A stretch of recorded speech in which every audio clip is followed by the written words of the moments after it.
We have such a fun episode for you guys. Today, we are talking about falling in love, maybe finding the one after divorce. Yeah. Is that possible? And it's kind of a fascinating topic because, of course, it occurs several times in the context of people that we've been working with in our personal lives. And there's so many different factors that come into play. Of course, it's possible to just find that right person and move through life with them and grow with them and continue to communicate and grow. But at the same time, it's not common. There's a lot of people who figure out who they are later in life. That's right. Such as myself. Such as Douglas L. Jensen. This podcast represents the opinions of our hosts and guests. The content here should not be taken as medical advice and is for informational purposes only. This podcast also does not establish a standard of care, doctor-patient, or client relationship. No guarantee is given regarding the accuracy of any statements or opinions made on the podcast or website. And because each person is so unique, all listeners are encouraged to connect with counseling and medical professionals for assistance with their personal journey. All people, places, and scenarios mentioned in the podcast have been changed to protect the privacy of those involved. Welcome to We're Not Fine. I'm Dr. Talia Jackson. And I'm Doug Jensen. We thank you for listening every week to our deep and thought-provoking conversations about relationships.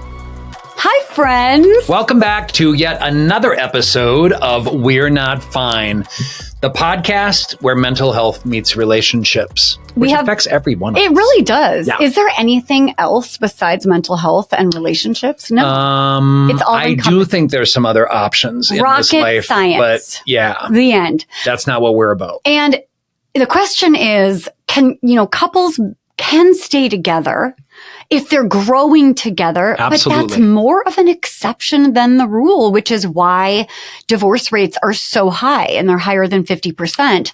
Yeah. So that is our topic. And we have so many sweet little vignettes that we're going to talk about, and we're going to chat about what all of this means. But as you guys know, if you've been listening to us for all 104 episodes, Doug and I actually love each other and we want to chat and catch up about stuff. So if you want to skip to the meat of the episode, skip ahead 10 minutes or so, because I want to ask Doug about his energy session yesterday. Speaking of asking, I wore a t-shirt that I bought over a year ago, and it says, my favorite. I must ask you a question. Which, case in point, you guys, he would not have been brave enough to wear that 30 years ago because we don't know who we are until we know who we are. Yep.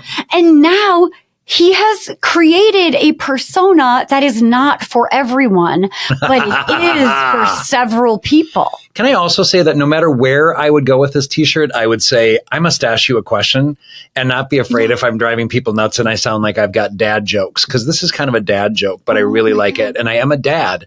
So I'm glad to joke with my t-shirt on and for the rest of the day say, I must ask you a question. It brings me beyond a million units of joy. We're going to one of our t-shirt. we're going to one of our favorite restaurants later, and I think I'll wear it, and I'll just you must every time someone walks up, I'll say, I must ask you a question. Tell me about it's better than what you usually say every time someone comes up and says, have you had a chance to look at the drink menu? We have a podcast. Do you want to be on it? Tell me your life story and see if it's interesting enough for us to talk about on the Mental Health Meets Relationships podcast. We're Not Fine.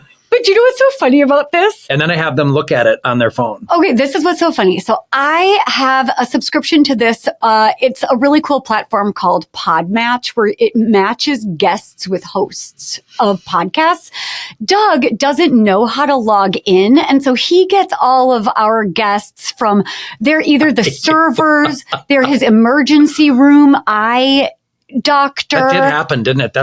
I got our matchmaker from Texas through that experience. I adore. I know you do. Love somebody Melissa. Sitting with you on an airplane. I don't know. It's like he doesn't need Podmatch. He uses I don't even know what that is. Daily Living. Everyone has a story. Like everybody has a fascinating story. I was out to dinner with some friends in Stillwater. I might have said this last time, but the server has a fascinating story. I just texted her yesterday. I got her info, her digits, we used to call them. And I want her to talk about her experience as a child of divorce, which is really, really a very complex story for her. I did text her yesterday. I haven't heard back yet, but I'm positive I'll hear from you or I'll go to the restaurant again and find you. Because that's not harassment. But my mutual friends, my friends were there having dinner with me. And, my friend Allison said, everyone has a fascinating story. It's true. It is the truth. It is just the truth. And so we love our guests to be either like experts in a particular topic or someone who has experienced something very relatable and intense that we can always turn pain into purpose or bonus points if you're both. Usually when people turn pain into purpose, it's because they've somehow also become experts in an area or want to share and help.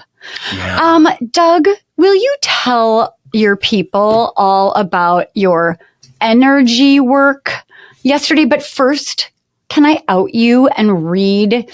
I am gay. Yeah, you can out me. I'm outing you about something else, but I'm also feeling like I have to sneeze.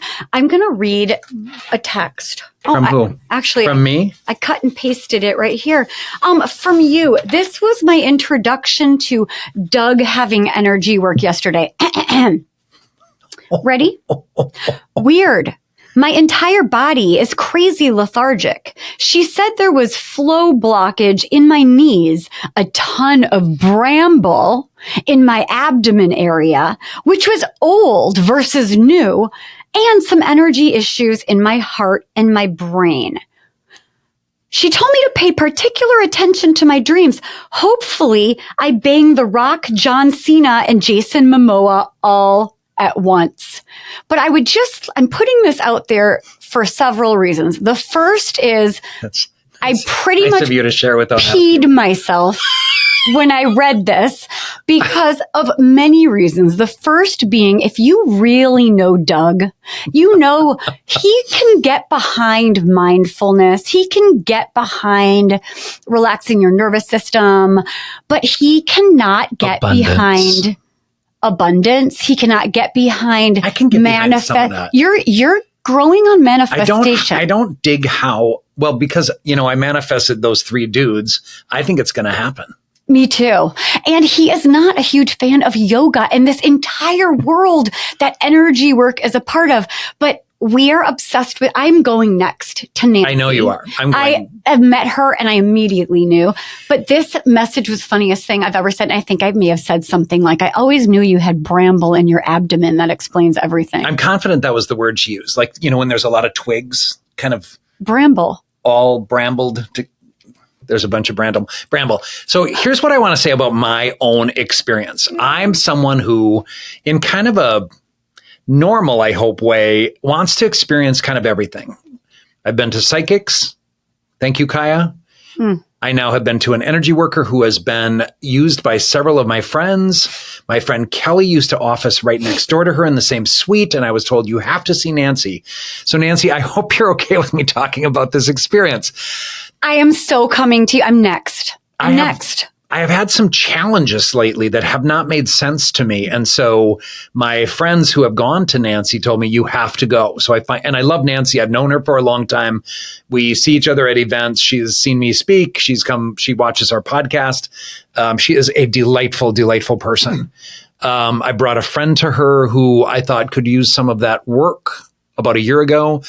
So it was my turn to experience this. And I had no idea what to expect, right? And so the first thing is, because I know Nancy and because Nancy knows a little bit about the circumstance that I really needed to kind of process and get through, that was causing me kind of physical discomfort and kind of emotional pain. Like I had a pit in my stomach. I was so kind of discontent and discomforted and distressed. The mind-body connection is so huge. So, and I'm really good at helping clients identify where the pain is in their body and kind of focus on that and take some deep breaths. And really, none of that pain is going to kill us, right? So it's really important, though, to identify that mind-body connection. I do believe in it, despite the fact that sometimes I poke at people who use it in a lighthearted way who don't really know what they're talking about. That's what my issue is. I think abundance is overused. That you think it's like disingenuous? I find it just to be a silly way of talking about things that people don't really know how to implement that depth. Or are you not sophisticated enough to appreciate abundance?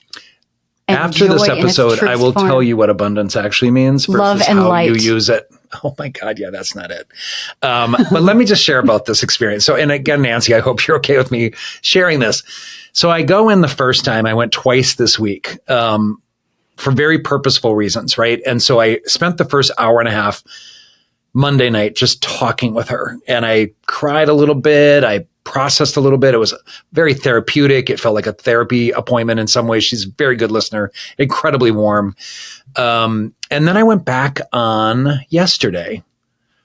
It was yesterday. I went back yesterday and I sat on her table and she puts her hands on places. She has an intuitive experience of knowing where blockage is or knowing where discontent is in your life. I'm not even going to say that right. So Incredible. I apologize for slaughtering that conversation. But I didn't feel anything at the time. She asked me if I felt something. I didn't necessarily feel something. And then she told me I would likely feel something later. And sure enough, about 4 hours, almost to the time, like almost exactly 4 hours, my body just started getting incredibly lethargic, like I was drugged. Like it was a very odd experience. And I'm like, what is this? So I go online and I'm like, is fatigue a outcome of energy work? And it says, like definitely. Is that what Siri said? That's what Siri said. Nah. But kind of said that, yes, you can get really tired and that eventually that flow, because as Nancy told me, the flow was blocked in my knee areas. It wasn't flowing well. And so I felt fatigue and it said the flow of energy that has been released is going to feel fatigued. You're going to feel fatigued for a while. Incredible. So I'm monitoring this. Nancy also told me to watch my dreams.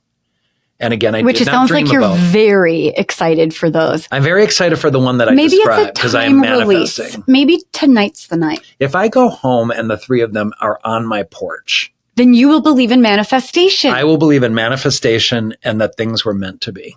So dudes, just hang out. I'll be there. John, Jason, and Dwayne. Jungleheimer Schmidt? Yeah. His name is my name too. Yeah.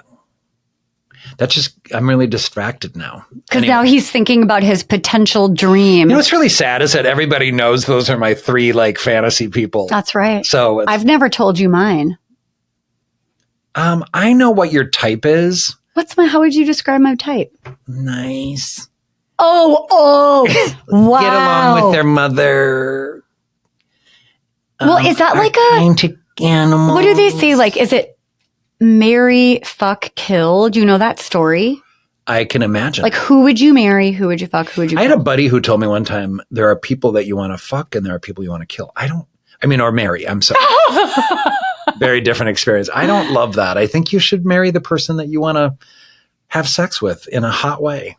I think they're both possible. And if that person can also be not only have sex in a hot way, because this is like Esther Perel stuff, but like have sex in a hot way means that there's some sort of like danger or unpredictability, or you don't know how it's going to go and you're trying to court and read and hunt. Whereas like the people that you want to probably marry are responsible, functional adults, which is not sexy, but it could be.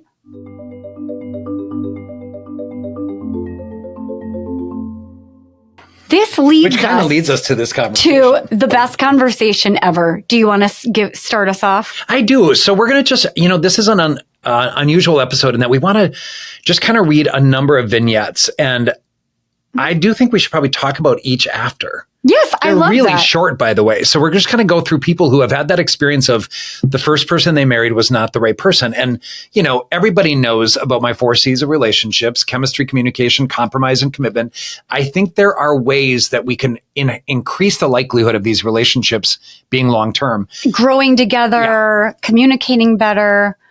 I also, and I know I've mentioned this in a previous episode, and we can talk about this in so many different ways, but my child who lives in LA, I suggested she write a script for a show that had marriages based on 10-year durations. Right. Like every 10 years, you get to reevaluate, which I guess we get to do every day. We do, but we don't think it's really, it is, there's a shunning of this. We feel like we're supposed to. There's some socialization that I think is really warped and distorted about what we need to do and how it works. And what success looks like. Like it's only success if you're able to marry your their childhood sweetheart and die with them at the age of 100. And so people who are questioning if their first marriage is right for them are probably feeling like even considering that they might end it is such a failure and that they've done something wrong.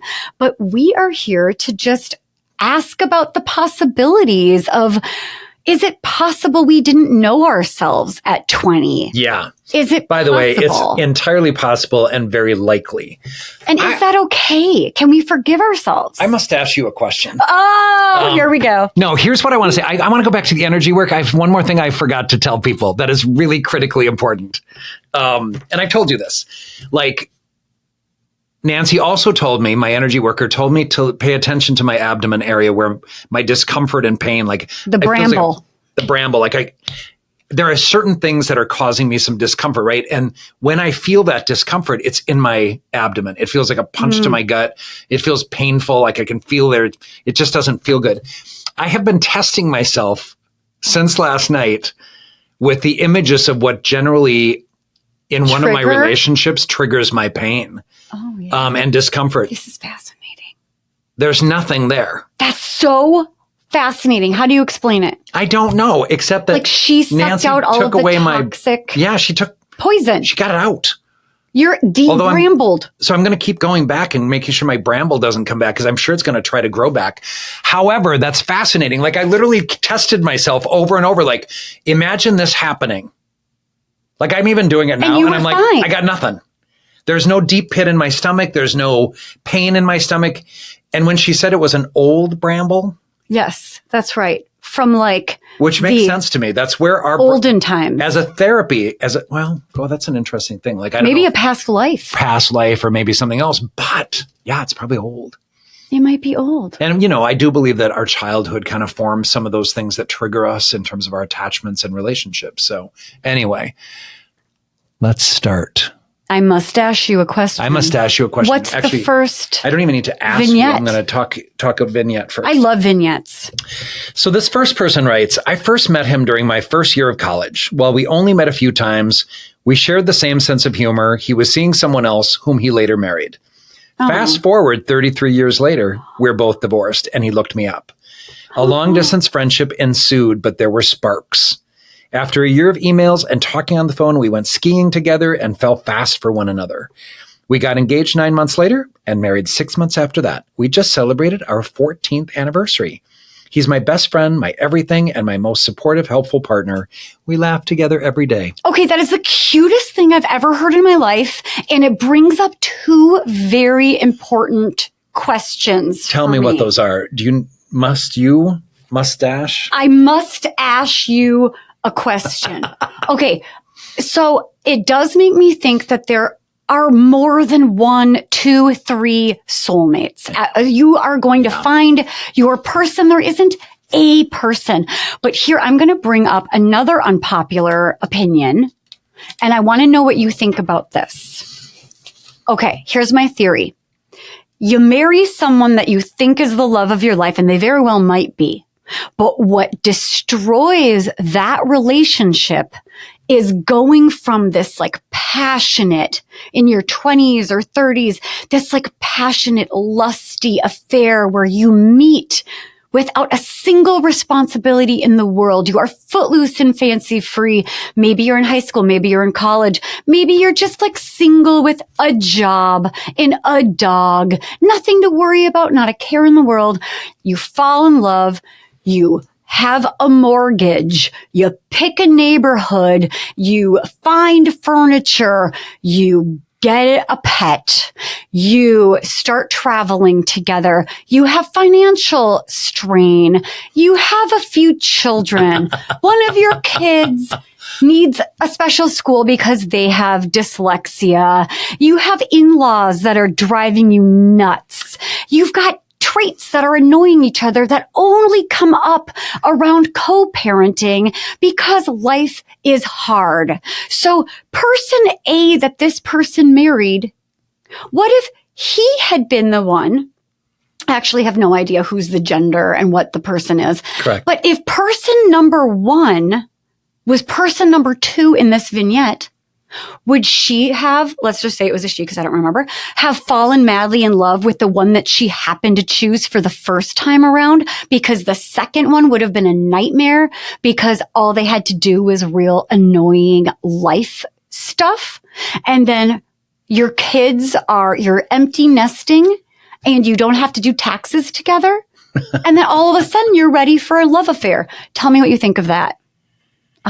There's something to it. I think we should talk more specifically about your own personal life, and I'll give you a free sesh. I am really proud of Rob and I. And I always tell him that I would never leave him for another man because it's what I don't like about him is what I don't like about man. Is that I don't like being married sometimes. Oh my God. So I have so much to say about this. I mean, what you're really asking, if I understood the question, is do the day-to-day tedium, does it interfere with that love romantic piece? It does not have to, of course, but you have to remember why you're doing this, and you have to take time, and you have to continue to grow and communicate. We all change. Our bodies change. I look incredibly different than I did 30 years ago. And as we've mentioned before, Doug looks a million times better than he looked 30 years ago, which does not usually happen. That's very kind of you. I do have that comment periodically. I had some people from high school tell me, you look much better now. I'm like, thank you. The old, you felt like a fine wine. But I found myself at like in my late 30s, early 40s. It was when I found myself, and I changed how I looked physically because I like how I look now. I wear clothes that I love. I'm not afraid of what anyone thinks of me at all in any way, shape, or form. Except for me, you're terrified. I'm really Quiver in your at boots. All. You want to please me. It's your life's goal. I do have boots, but I never quiver in them. I don't fear life anymore. So here's what I think about it. I think that yes, that tedium can get in the way, but really it can also be part of life. Like you have to communicate from the get-go. The problem is when you start young, you don't really know yourself. None of us do. There's no way in our late teens, early 20s, we don't know ourselves. So as we continue to grow and learn about ourselves, which hopefully is a lifelong process for everybody, we get to know ourselves more and more, and we get to share that with someone. We get to check in with that person. And we get to lean into being the most us we could be. All those quirks that may have embarrassed us before, or that we may have wanted to mask, or that we wanted to be more like someone else. And now we get to just be like Popeye, right? I am what I am. But also trying to be a better version of ourselves. We also, I think, Talia, what you're talking about, and, raising kids, it's helpful to have a co-parent. I'm lucky to have my kid's mother is my co-parent, and it's been great. Great. But I will tell you, for me as well, like the developmental part of coming out and kind of doing my own therapy and figuring out some stuff from my childhood that was quite painful, probably related to the bramble in my abdomen. But the truth of the matter is I didn't know myself. And so I struggled. I had multiple relationships with dudes that did not work. I regret hurting all of them. I was hurting in all of those as well. And I just didn't know myself. And it's really hard to find yourself as a gay man. At least it was for me, because kids were my priority. Yeah. So being a parent was my first priority. I lived in the suburbs. I was not going to compromise that experience to find out who I was, and good or bad. I've found that sense. And, my kids are like, what the hell are you doing now? Because he's a teenager now. Yeah, I'm kind of, I don't think quite that, but close. I feel very young, and I enjoy my life, and I love who's in it. I love that. And I love who I choose to be physical with, or who I go on a date with, or who I do whatever with. And I really love being single. I get to. And I love being single, as everybody knows. So if I found the right dude who fit nicely in my life, I would definitely explore how to do that. But it would require communication. But I know myself so fucking well at this point. I know who I'm attracted to. I know who I have chemistry with. And so do we. Yeah. Like my dream. I think that's going to happen. For sure. I can't wait to hear about your dreams tomorrow. Well, it's not about a dream.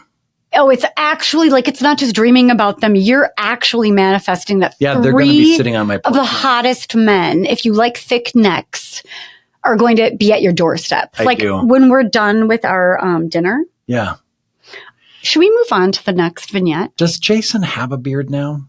I hope so. I don't know. I like facial hair. Anyway, let's move on. So the point being about this, so going back to your question, I think the reality is we don't know that for sure.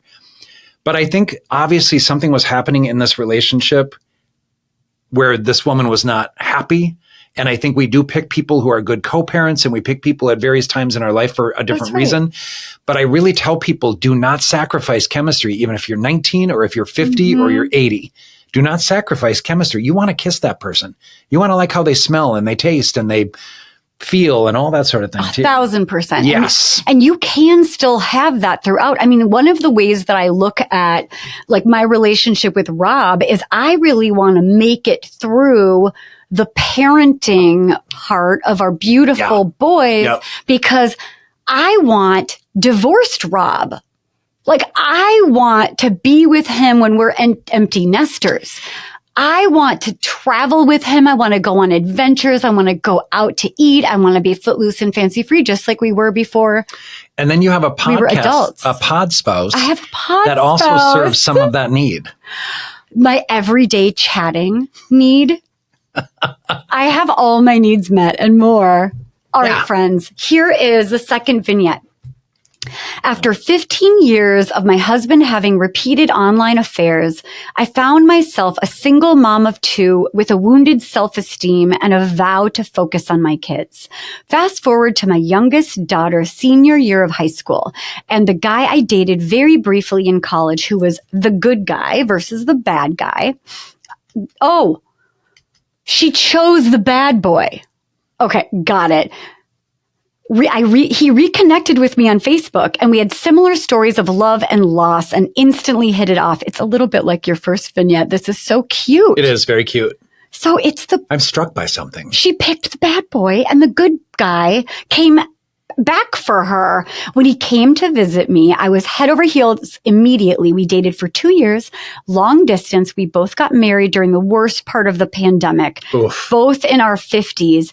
And since then, we've buried 2 of our parents, graduated 3 of our kids, and we can't wait to see what life holds for us. There is so much that happens at this stage of our lives. Yeah, for sure. We refer to our first marriages as our practice marriages, and we know we were meant to be, but we wouldn't be where we are today without having gone through the process to get here.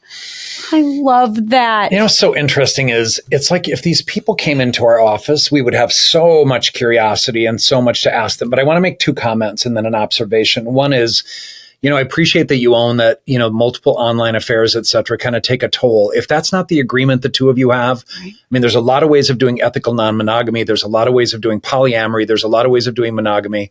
There's a lot of ways of doing relationships, and there's no right way for anyone. We all have to think about what's going to work for us. So these online affairs, it sounds like it was a complicated and very, very hurtful mess, and the recovery from that is hard. So maybe you need some energy healing like I did to take care of some of that. But yeah, de-bramble yourself, babe. I will make an interesting observation that a lot of these people are talking so far about, and there probably are more as we go through the vignettes, about meeting someone in high school who was actually a good fit for them. Isn't that interesting? And so I found myself, as you were talking, like, who would I want to date from high school?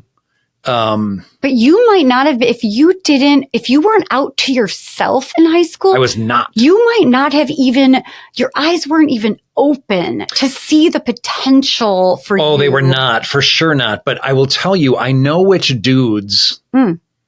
Looking back. Look at you. Are you like lost on a long fantasy? No, what's interesting about this? No, you didn't. Because I have, you know, my best friend Sue and I talk about going back to our class reunion. Wait, and are you going to name names right now? No, I'm not going to name names because I don't want to do that. However, I did tell her, I said, I'm very apt to let the 3 guys who I can pinpoint very easily. I remember some things where I wasn't sure what it was. And boy, when you suppress your sexuality, you really suppress your sexuality. Like I did not have any clue. If someone would have said something to me, I would have said, I don't know what that even means. Like I didn't know what gay means. There was no role model. There was nothing for my generation. So I think there's a part of this that I would love to tell them. So you totally sat on my desk one day and I was like getting warm. Where were you getting warm? All over. I was probably like getting red. Like I just think there were circumstances. And so I can remember Oh my I remember God. some of that, but you don't let anything emerge. So anyway, I'm kind of, I kind of look at it though, but this is what I would say about those connections. It's very unlikely those people have anything in common with me or vice versa. Well, there weren't probably that many options in Paynesville. Well, and they weren't gay, by the way. I don't think any of them emerged as bisexual. Would you even know? I wouldn't know. I can find out. Because they might not know you are. Let's have a reunion. I will tell you, I grew up in a small town, and I do know that some people know that I'm gay without me having told them because gossip spreads. And I was a fortunate man in high school to have a lot of dear friends and some nice honors. So people knew who Doug Jensen was. This is what I will say, though. I'm interested in that because can you go back and still have in common with people? It sounds like immediately like these people have similar hobbies. They have similar lives when they find themselves both looking for each other again. I think that's kind of sweet because there might have been that sort of adolescent sort of chemistry. Yeah. That means something. Yeah. So check it out. I mean, it's okay to check out. If you've got a high school person that you're curious about, maybe I'll look up these dudes, find out if they're anywhere on my apps. But one thing that you said that was really hit home for me is this idea of like, okay, there's a fork in the road. You're in high school or college, and there's the bad choice, which is probably real sexy, spontaneous, fun. You're going to tame them. You're going to master this anxious or avoidant attachment stuff, which is like the whole family of origin stuff. So if we choose the bad boy or the bad girl versus the good boy or the good girl, like that is also interesting. And maybe when we're hunting in our 20s, we're looking for something much different than we might be looking for if we've already hunted and we've already, I don't know, if you are a breeder of any, sexual orientation, any sexuality. If you have this biological push to procreate, maybe we are looking for particular qualities in someone in our 20s that in our 40s and 50s, we're not looking for those things anymore. We are looking for partnership and friendship and humor and warmth and emotional intelligence. Because when we're 20, we're not even smart enough to know that we should be looking for those things. And it goes back to your comment to this person's comment about having a practice marriage. Yeah. Unless you grew up in a loving, unconditionally regarding and supportive household as a child, you probably don't go out into the world at all ready to know how to do relationships. You are socialized. We have lots of images on TV and in the media about what we're supposed to do. And I call bullshit on all of that. We have to figure out what's right for us. So this practice relationship might have been based on what you thought you were supposed to do. And, even if it was, and this bad boy thing or this bad girl thing, I don't know that I love that concept because the truth is we don't really know who people are. There's dudes that ride Harleys and have tattoos. Who are weird. What type is that? Is that a good boy? He's going to punch me in the face. I'm not. Is that your sexy voice or your kill voice? Hard to tell because you're a bad boy. I guess you'll find out. Oh my God, Doug. So this practice marriage idea, again, I would say based on our models that we have for relationships and socialization, I think it really dictates what we look for in that first relationship of our lives. I'm incredibly grateful, by the way. I just want to point out that I married my high school sweetheart. She was a cheerleader. I was Doug. And if you've ever been to one of our live events, she's there every time. She's like his best friend, biggest supporter. I love her. For sure. And an amazing co-parent. We do extremely well. We're better than ever, frankly. So, she was the one that when I said, I feel like this might be a little arrogant or self-centered, she burst out laughing. Like she knows you better than you know yourself. Which I don't like to think of myself as that way, but I am confident and I enjoy all of that. Yeah. So this practice marriage probably based on a lot of things, right? Like we do what we think we're supposed to. We do what we are told to do. I did the same thing. It wasn't the right thing for me long-term. Right person, wrong thing. Next, I was in a 16-year marriage that from the outside looked perfect. Oof.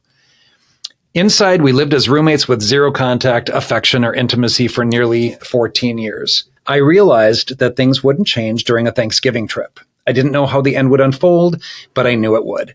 1 year later, I went to my 30th high school reunion, the only one I'd ever attended, and got an electric side hug from a classmate. Electric side hug? Like an eel. That could be on a porn show. Don't give me ideas. 3 weeks later, I invited him to dinner and we closed the restaurant sharing our life stories. Okay.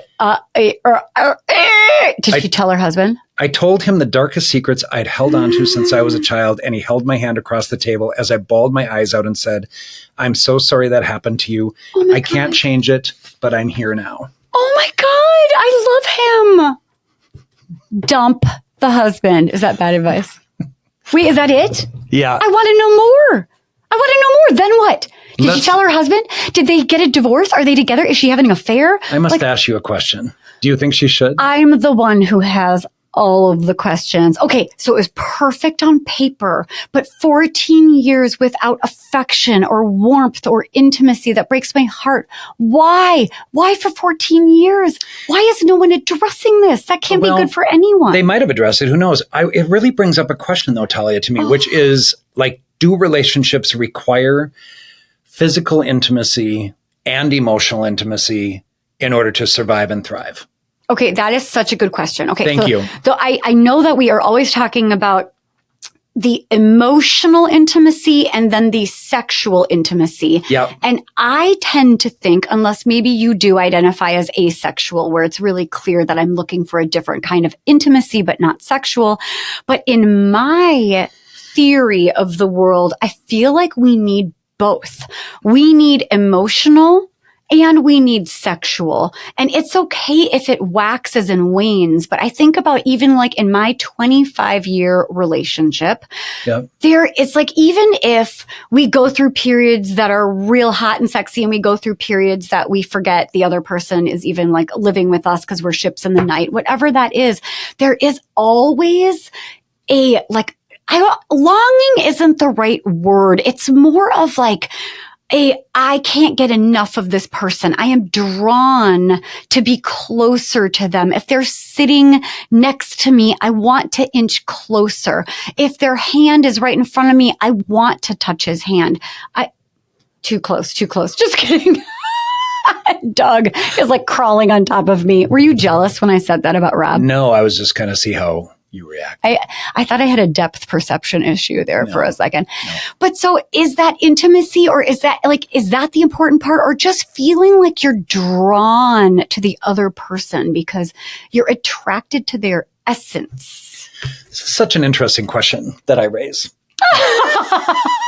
This is what I want to say. If both parties have libido and they are interested in a physical relationship and there isn't one, that's when I think there's a concern. Yes. You know, there are people who don't need it or tell us that they don't need it periodically. I believe people are where they're at. Right. Like, but if there's no libido, I might actually say we need to check out hormones. We need to check out testosterone. Right. We need to figure out what's going on for you. But not every relationship needs sex is what I want to say. So it can be a problem if one has a high libido, one has a low libido. That's a huge problem. It could be a problem if something has become really awkward in your marriage where maybe you both want it or you both don't, but no one is talking about it, or one of you does and one of you doesn't, and you're not talking about it. Yeah. Communication is always key in all of these situations. The emotional intimacy piece. You know, I grew up in rural Minnesota, and I will tell you, in looking back at that very, very German Catholic community that I grew up in, I think there's a lot of couples that probably don't talk. Or have sex, for sure. Or have sex, and they had sex because of some religious beliefs for the purpose of procreation. Like they had sex once per child. Yeah. So the reality of the circumstances, everybody's different. And I'm always going to say that. Like, everybody gets to have their own experience. But if I were to, put my own kind of theoretical spin on this, I think people need both physical and emotional chemistry in order to be connected. That's right. I've been on dates where I'm like, there's no conversation here. Or I've been on dates where it's like, fuck, where have you been? But then there's also like, if you have incredible emotional intimacy. Yep. With no sexual intimacy or physical attraction, that's like a beautiful friendship. But and maybe if it's okay for both of you, great. But also you could admit to yourselves that this is the most beautiful friendship and I want to have this forever, but I also might not be that attracted to you. And I'd like, okay, back to this amazing person. Yeah. Electric side hug. So the sexual attraction is there times 1,000, but it wasn't just that. When they were talking, I don't even know the genders of anybody. Whoever this sexy one that got away was so emotionally and intimately supportive. And compassionate and empathic, yeah. Which is like so beautiful. I want to go back to your comment that, if you have a really strong emotional intimacy, maybe it's a friendship, if there's no physical chemistry. Conversely, if somebody is really, really hot, but you have nothing in common with them otherwise, maybe a good hookup. Why not? Why not? You don't have to ask me. However, Barb, or whoever this last vignette was, Barb. It feels like Barb. She feels like a Barb. But also like, Barb, maybe what the next steps could be is face the music. Things are either not there with your husband or it is time to have that come to Jesus conversation, because if you are able to feel this kind of emotional outpouring, connectedness, intimacy, like you found your person, I really want you to be in that relationship, but you do owe it to your 20-year marriage to find out if there's anything there, or at least to have the decency to have some closure, free both of you from the shackles of a perfect on paper relationship that's really not. You raised something else that I think is an important topic. Do you always have to, if you are married and committed to someone, do you always have to give it the time of going to therapy and figuring out if it's really done? I'm telling you, no. Like sometimes you just know. I remember a couple walked in and the woman had been having an affair for quite some time. And she had zero interest in answering any questions for me. She could not identify that she wanted to work on the relationship. And I finally just said, it's clear you're not in this and interested in working on this, because he got to drug her there, hoping that they could rekindle something. Yes. That's a very one side. It's like, it is. If one person is done, it's done. And I have been in a situation where I just did not want to try anymore. I knew it was not going to be long-term what I wanted. So I ended that relationship. It was painful. It's always hard.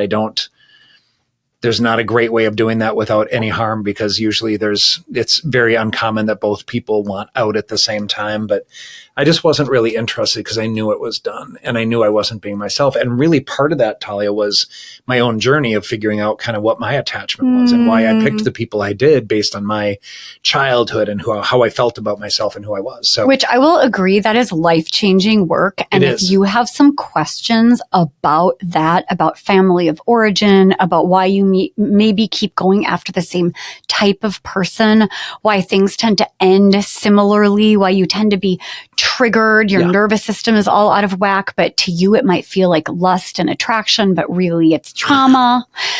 Go to a therapist. Do your work. Go to therapist. And I am also proof of it works. It does. It really I'm very works. clear. If I feel not right, if I don't feel treated well, if I don't feel loved consistently, I've come to a place where I just obviously struggle with it and I balk and I try really hard to, find some other way of doing it. It just doesn't work. I have to listen to myself, and I've learned to do that. So therapy is a hopeful thing. It really is. And then we'll get some energy work. And also it's fair to say that we are throwing the idea that success is working through all your problems and staying in a marriage, even if it's not ideal.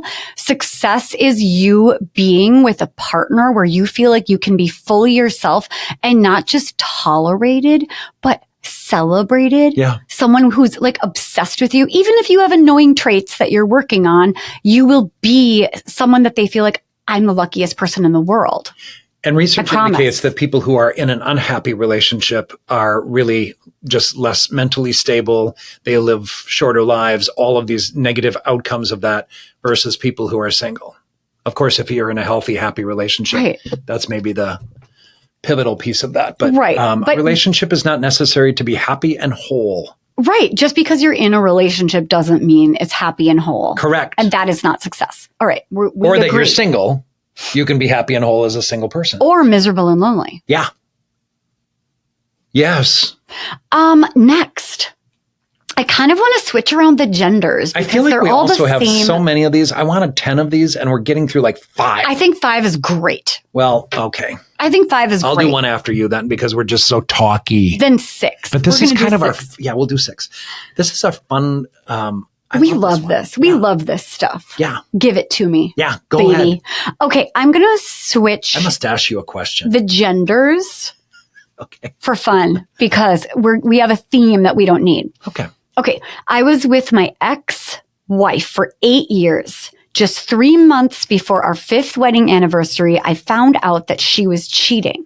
I was heartbroken. I went to my mother's house where he made homemade chocolate chips or hot chocolate for me every day because I couldn't eat for 2 weeks. Oof. After it all ended and we divorced, I wanted to date again. I could not let that woman be the love of my life. I'm grateful for her. I learned a lot, but she just couldn't be it for me. After some dates and a couple of short-lived relationships, I met it. That's cute. The one. We dated for 9 months and then she dumped me. Okay. I was sad, but not devastated. We remained friends. And then one night, 10 months after we broke up, we were honest about how we felt. And there was no one else. I'm so happy we found each other. And then we found each other once more. I consider her love a privilege and she worships the ground I walk on. So they did not blow up their relationship. Even after it was like the one. Yep. But they broke up, but they remained friends. And then 10 months later, they found each other again and were honest about how they felt about each other. And it's been love ever since. How intriguing. I have so much to say about this one as well. And we've maybe covered this already, but is there only one love of your life? Right. I'm going to say no. I don't think it's a huge number. I think to make a really good choice about who's right for you, I don't think there's a lot of people. I don't think that's really common to just go out there and find somebody. And, I think you have to be selective and you have to be thoughtful. But there's not, when this person says that's the one or that person is it. I think there can be multiple loves in one's life. I just do. I think that's reality. I think it's human. And one thing I really like about this is they actually broke up. They broke up. I want to go back to the cheating thing where you weren't eating for 2 weeks and you were under a lot of distress. I mean, And can I also say that I was having so much fun switching around the genders that I may have said that the mom was a he. Yeah, you did a couple times, but I think people got the gist. Okay. It was the mom and she baked cookies or made cocoa. Go carry on. I think it was cocoa. So what I would say about this is that 2-week period, like this is where I would love to have found you and talked about how to manage that pain and kind of get through it in a different sort of way, because we don't want somebody who doesn't love us the way we deserve to be treated. And when those, we keep hoping that somebody changes, and typically that can be a very anxious attachment that develops from that, even if you're a secure person in yourself. That's right. Well, because you can be insecurely attached, not because you have attachment issues, but because the attachment is actually not secure. Yeah. And so, you really have to monitor, like if you're getting what you need in a relationship, you're not feeling anxious, you're not feeling depleted, you're not feeling constantly on edge. Like, is that person going to give me what I need? When those things happen, you have to communicate that. And the person might not be aware that they're not giving you what you need. And that's where communication becomes important. But, it's kind of interesting because, I appreciate that you put yourself back out there. You had a relationship for 9 months. You say that person dumped you. And it wasn't the worst response after that. So you learned kind of how to cope, and you learned it's better to not be with someone who isn't giving you what you need and want in a relationship. But they versus stayed just friends. Keep trying and trying and trying. And interestingly enough, when you two got honest, which is what I always say, like living an honest life, being honest with people about what you need and want emotionally, physically, sexually, geographically, financially, like all of the stuff that we want in this life, if you can put that out there and start negotiating that relationship, you're just going to be in a better place. Which I also feel about like if you're on dating apps. Yeah. Like, yeah. Don't hold back. Put out there exactly what it is you're looking for, and all of the quirks about your personality will save you so much time, because you want to find someone who's like obsessed and in love with all those parts of your personality. And if you're holding back and you make yourself sound really vanilla, you're going to waste a whole lot of time being with people that aren't the right fit. Put it out there. Yeah, it's really interesting. Like at this point in time, again, I would be in a primary relationship with someone, probably not monogamous. I can't imagine doing unless that it was Jason Momoa. Because I would as the Aquaman. But I saw his costume at my daughter's fashion school in LA. Did you get all warm again? No, here's what the problem was. There were security guards everywhere because these are the costumes from the Oscars. And all you wanted to do was roll around in them. My older daughter says, "Don't steal that." And so then the security guy followed me around the entire museum.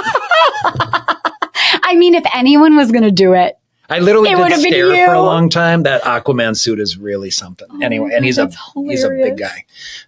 Anyway. Should we do our last one? Yeah. This one's really rough. I finally found the courage to divorce my violent, abusive ex-wife after years and years of absolute misery. I never thought I'd regain my confidence to start dating again, but little by little, it returned. I reconnected with an old colleague from back in St. Petersburg who moved to the UK for her job, and we realized we were perfect for each other. 3 years later, we're married, and she's been fantastic at helping me work through the aftermath of abuse. My only regret is that I allowed the violence to go on for so long that I simply had no idea who I was anymore. I simply miss the old me, the confident, go-getting, and happy me that I was before that decade of misery. Oh my gosh. Okay. This is one thing that this really brings up for me. First of all of the themes here are like, thank the Lord for Facebook and Instagram and being able to like LinkedIn or whatever, being able to look people up that you haven't seen or talked to in a million years. But it's the concept of you're growing with someone in a marriage that you don't like who you're becoming. You are disgusted with the version of you have become. You're angry with yourself for maybe not speaking up or not growing or not advocating for yourself. And the beauty of when you meet someone, and it doesn't necessarily have to be someone that you met before a long, traumatic, violent relationship, but when you meet somebody after a divorce, you have an opportunity to pay attention to what your original attractors were. And now that you are a completely different person, I want you to go out there into the world and find out what other people bring out in you. And what I love about this person's experience is, yes, this person is amazing, but what I love so much about this relationship is they are bringing out a side of me that I thought was dead. They're bringing out this like a loving, joyful, pre-trauma side of me. And that's who I want to be. It like gives me chills. You know, I want to say a couple things about this violent abuse history. So, of course, that can be quite traumatic, and recovering from trauma can be difficult because what this person hopefully is working on or able to do is to engage in conflict safely, to be entirely transparent and honest about what they think and feel and want and need without any fear that there's going to be a consequence or retribution. I don't know what the circumstances were surrounding the violence and abuse. But depending on how bad it is, people who are in those circumstances can be really triggered whenever there's any sort of strain, intensified emotion, etc. And so pay attention to yourself and make sure that you continue to kind of get that nervous system under control during those times and let the other person know I'm triggered right now. I'm struggling a little bit to stay in this conversation. And hopefully that partner becomes very loving and supportive and a soothing element in your life to be able to have that conversation. That is brilliant. Thank you. I love it so much because it's also just because you are triggered in this new, potentially beautiful relationship does not mean that he or she is exactly like your ex. It means that there's trauma and that you're triggered by certain things that might feel familiar. And maybe it's a sense of hopelessness or helplessness or whatever that is. That, my friend, is your work to figure out. And just what Doug says, have a little faith in this new partner that they're going to want to love you. They're going to want to stick around. They're going to want to work with you on this. And, you know, when we have those experiences, it's important to find someone who can understand that, you know, and have compassion and empathy and regard, because we all have stuff that comes up. You know, I think, you know, not being heard growing up or, being in an abusive relationship or having issues of trauma in your childhood, all of those things impact how we attach and how we communicate during those intensified times. So make sure that you're doing your work on that and not expecting this person that you're with now to do that, but let them know what's going on for you in a way that allows them to be able to support you. There's lots of strategies. It's beautiful. I feel like we got through half of our vignettes. But I'm a little shocked. But I feel like we addressed all of the most important pieces. I mean, Probably. the last note that I have before we wrap is just this idea of congratulations, your frontal lobe is probably fully formed because you probably had your first love or your first marriage before the age of 25, which means that you were I had still a baby by 25. I mean, it's just like crazy. Yeah. You were just a little rapscallion with a reptile brain, because if our frontal lobes don't fully develop until we're 25, so the good news is who you're looking for now and who you are is definitely older. I mean, you might be looking for someone younger, but you know yourself better. Now, the question is, just because you're older, does that mean that you're wiser and that you've done your work and that you're more self-aware and emotionally intelligent? If the answer to this is no, go to therapy. Yeah, I was going to say life is about growing nonstop. Even if we've been through therapy and if we've been through multiple episodes or we've been in therapy for 40 years or whatever it is, the reality is we're constantly growing as people. Our lives change, our circumstances, the circumstances in this world change. And so we constantly have to adapt and grow. So know that number one, life is going to be what it is, and it's going to be an ongoing process of growth and understanding and kind of self-awareness. That's right. But the really important take from this particular episode is you are not a failure. There's nothing wrong with you if these relationships have not worked. If you've been married 5 times, it doesn't mean you're a failure. It doesn't mean there's something necessarily wrong with you, but it is important to figure out kind of what those patterns are about. And again, exactly, therapists can be helpful. Absolutely. We hope this was helpful. As always, we love you and thank you so much for listening and thank you so much for supporting us. And if you like today's episode and if you know who you want to send this to, who needs to hear this, send it. If you love it, send it to all your favorite people. If you hate it, send it to your enemies. But listen, like, subscribe wherever you listen to your podcasts, and extra bonus points to rate and review to boost us to the top of the charts. We appreciate all your support, of course. And of course, go to we'renotfine.com where you can find several things.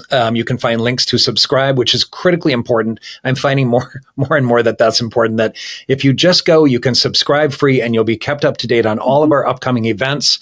You'll be able to click on a link as well on our website that allows you to ask any questions you have about your own personal circumstances. If you want to ask for a friend, if you want to ask for a parent, or if you want to ask for whoever it is. Make sure you log in, and you don't have to tell us who you are if you don't want to, but you can ask any questions and we will address it on this podcast.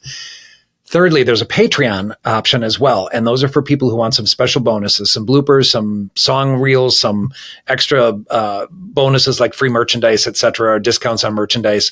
And also, it will give you the link to connect to our next live event on August 11th, which is really an important focus on postpartum depression and the related emotional and physical and hormonal issues that come with that. We're going to have a couple that talks about it from both of their perspectives that I cannot wait. Yeah. It's critically important that both men and women understand, not only within their own relationships, but also if your friends or family members have had postpartum depression, we want to make sure that that's something that people can talk about and feel understood about, and that we all know how to respond. And same-sex couples where you might not be the one carrying, you might not be the one going through IVF or nursing, but you want to be there for your wife. And of course, we also have on that episode a hormone expert who's going to be able to talk to us about what the physiological piece of that is. So I'm very excited about that. August 11th, 4 to 6 p.m. at the Rogue Buddha studio of our friend Nick Harper's. He is the most amazing host. We are incredibly grateful for his generosity. We are so excited. And if postpartum was 1,000 years ago for you and now you're actually going through menopause, or your wife is, great news. So is our beautiful guest. And she wants to talk all about that piece too, just the hormonal roller coaster of it all. And we want to see your faces there. And must we remind you that we have fans. We've got fans. You're our fans, and we have actual physical fans. Doug. I kind of want to apologize for our picture being on it. Really? But you can just do this. We're so cute. Find us on social media. This handsome young gentleman, Douglas L. Jensen with an E-N. I'm Dr. Talia Jackson. We're Not Fine. And we're on YouTube. We're Not Fine Pod. We're on TikTok. I think We're Not Fine or We're Not Fine Pod. Basically everywhere. Just look us up. For show. So We're Not Fine. I threw it on you again. It should probably be me. God, But at least you're not likely to be one of those that will get a surprise email from me saying I had a crush on you in high school. Oh, wait, are those the unlucky ones? I'd love to be that person. We'll find out. No, Stay tuned. You have a crush on me now. Thank you all for listening. We love you guys. Thanks See you for your next time. support. Take care.